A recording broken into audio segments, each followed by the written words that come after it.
आपने वीडियोस भी देखी होगी, हमने इंटरव्यू भी किया है डॉक्टर राकीब अंजुम जी का, तमाम कटाक्ष वार किया आसू मलिक जी को लेकर, उसमें आपकी क्या राय है?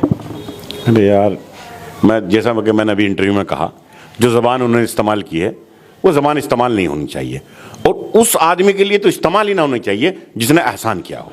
और मैं आपको एक बात बता दूं, मुझे लोगों का समझ में नहीं आता, ये बात डॉक्टर राकीब के लिए नहीं, साहब के लिए नहीं, मैं और लोगों के लिए भी कहना चाहता हूं कि वो आशू मलिक साहब के पास सड़क के लिए गए, मतलब वो अपना आपको बड़े नेता कहते हैं और वो अपनी सड़क भी नहीं बनवा पाए इतने सालों में, तो उनके पास गए। आप पत्थर देख लीजिए घाना गांव में जाकर के किसका लगा हुआ है और उस पर प्रस्तावक कौन है।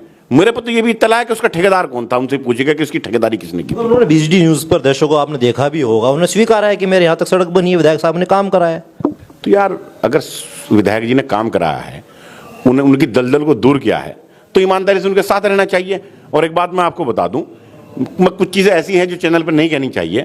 पिछले विधानसभा चुनाव में किन लोगों ने गद्दारी की, किन लोगों ने साथ दिया, सबको पता है। कौन अजब सिंह से पैसे ले रहा था, कौन मिला हुआ था, पूरी की पूरी रिकॉर्ड पूरी जनता जानती है, सबको पता है किसका क्या हाल है। और मैं एक बात कहना चाहता हूं उनके बारे में, उनकी कस्में, उनके इरादे और उनके वादे, जिस क़यादत की वो बात कर रहे हैं, जिस क़यादत के बारे में वो बोल रहे हैं, आप जरा एक बार उनके 2014 के बयान उठाकर देख लीजिएगा।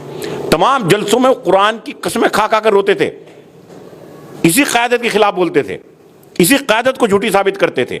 और ऐसे नहीं कहते थे कि जैसे मैं बोल रहा हूं कह दिया, बाकायदा कुरान की औलाद की कसमें खाते थे और कुरान की कसमें खा खा करके गलत बताते थे क़यादत को।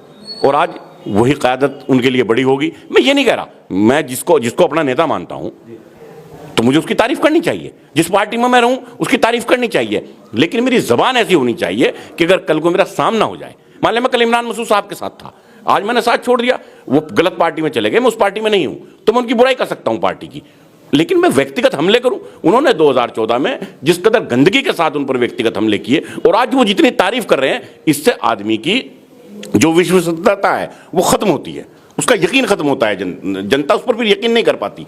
और इतनी बड़ी मुबारक किताब की कसमें खा करके आप बात करते हैं, तो ये शर्म की बात है। आपको राजनीति करनी है, आप राजनीति कीजिए, किसी की तारीफ कीजिए, किसी की बुराई कीजिए, आप अपनी विचारधारा का काम कीजिए, ये होना चाहिए।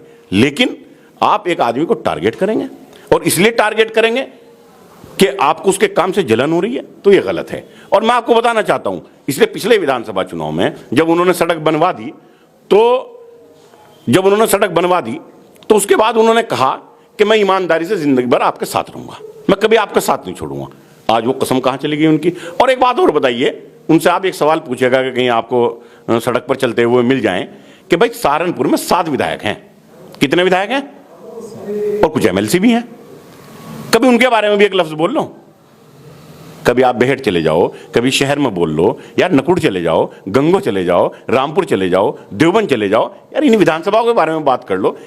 वो एक शेर है हमारे दोस्त का कि कागज की एक नाव अगर पार हो गई, कागज की एक नाव अगर पार हो गई, इसमें समंदरों की कहां हार हो गई। एक आदमी अगर विधायक बन गया है तो यार उसे काम करने दो, 5 साल उसे जीने दो। आपने उसे इतना टारगेट कर लिया कि आप पे वो हजम नहीं हो रहा।